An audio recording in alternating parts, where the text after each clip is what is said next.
گناہوں پہ ہوں شرمندہ، الہی درگزر کر دے۔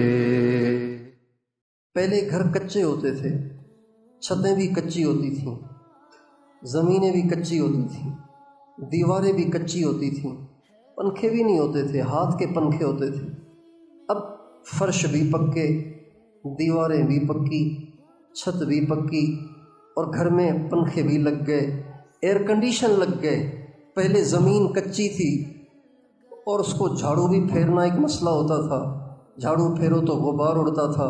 اب پوچا پھیر دو تو آئینے کی طرح چمکنے لگ جاتا ہے، اور اس پہ قالین بھی بچھے ہوئے ہیں، اور خوبصورت صوفے اور فرنیچر بھی رکھا ہوا ہے۔ بھائی سکون کہاں ہے؟ سکون کہاں چلا گیا ہے؟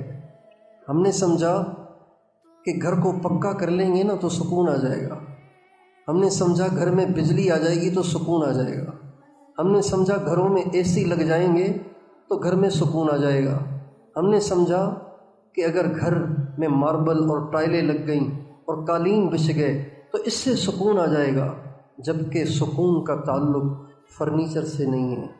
فرنیچر کا سکون تو صرف آپ کی جلد کو ملے گا۔ سخت چیز پہ بیٹھیں گے تو جسم دکھے گا، نرم پہ بیٹھیں گے تو نہیں دکھے گا، یہی ہوگا، اور اس سے کیا ہوگا؟ سکون جلد کی چیز نہیں ہے، سکون دل کی چیز ہے۔ ہم نے اے سی لگا دیے، اے سی سے جلد ٹھنڈی ہوگی، کپڑے ٹھنڈے ہوں گے، چہرہ ٹھنڈا ہوگا، کھال ٹھنڈی ہوگی، دل ٹھنڈا نہیں ہوگا۔ اے سی کی کولنگ آپ کے دل تک تو پہنچتی نہیں، دل کیسے ٹھنڈا ہوگا؟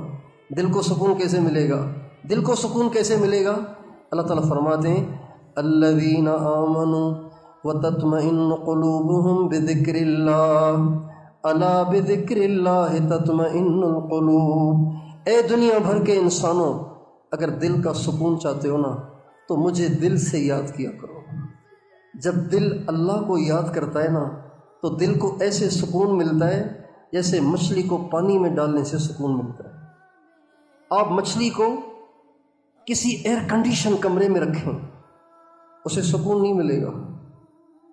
آپ اس کو کسی گندے پانی میں ڈال دیں، اس کو سکون ملے گا، اس لیے کہ اس کا سکون ہے ہی پانی میں، اس کی زندگی ہے ہی پانی میں۔ میرے بھائیوں، دل کی زندگی اور دل کی حیات اور دل کا سکون اور دل کا اطمینان گھروں میں نہیں ہے، باغوں میں نہیں ہے، زمینوں میں نہیں ہے، پراپرٹیوں میں نہیں ہے، جائیدادوں میں نہیں ہے، عہدوں میں بھی نہیں ہے، شہرت میں بھی نہیں ہے، خوبصورت بیوی کے پہلو میں لیٹنے میں بھی نہیں ہے۔ دل کا سکون اللہ کو یاد کرنے میں، دل کا سکون اللہ کو یاد کر کے اللہ کی نافرمانیاں چھوڑنے میں ہے۔